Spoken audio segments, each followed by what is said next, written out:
Hello po, magandang umaga po. Walking po tayo. Dito po ako nag-walking kapag day off. Sabi ho ni Doc, at least every day 30 minutes walking.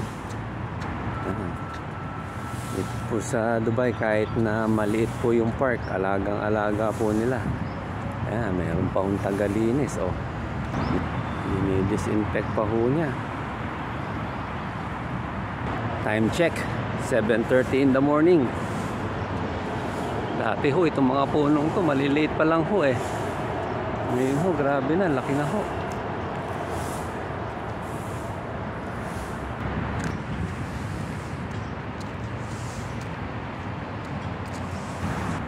Sige po, sa susunod na video po ulit. Enjoy watching.